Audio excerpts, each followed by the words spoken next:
മുഖ്യമന്ത്രി പിണറായി വിജയന്റെ കുടുംബത്തെ ആക്ഷേപിച്ച് മുസ്ലിം ലീഗ് സംസ്ഥാന ജനറൽ സെക്രട്ടറി കെ.എം. ഷാജി.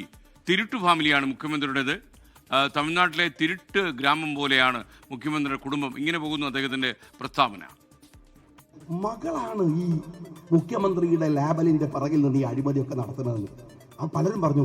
ആ മോനെ കുറിച്ച് എവിടെയും കേൾക്കണില്ലല്ലോ. അതാ മോനും വന്നു. മോനുണ്ട്. മോൻ മാത്രല്ല മകന്റെ അമ്മോഷൻ വേറെ അഴിമതിക്കാരൻ. ഞാൻ ഈ തമിഴ്നാട്ടിലൊക്കെ തിരുട്ട് ഗ്രാമം എന്ന് കേട്ടിട്ടുണ്ട്. എന്നാൽ ഒരു തിരുട്ട് ഫാമിലി എന്ന് ആദ്യമായി കേൾക്കുന്നത് ഈ പിണറായി വിജയന്റെ കുടുംബമാണ്. അച്ഛൻ വേറെ, അമ്മ വേറെ, മോള് വേറെ, മോൻ വേറെ, പോരാത്തതിന് മോന്റെ അമ്മോശം വേറെ. എന്തൊരു കക്കലാടോ ഇത്! ഒരു മര്യാദ വേണ്ടേ? സ്വർണ്ണക്കടത്ത് കേരളം മറന്നുപോയിട്ടില്ലല്ലോ. ഒരുപാട് കാര്യമുണ്ട്. സ്വർണ്ണക്കടത്ത് മറന്നിട്ടില്ലല്ലോ. ഈ സ്വർണം കടത്തി ശബരിമലയിലെ സ്വർണ്ണഭൂമി ഇപ്പോൾ കാണാനില്ല.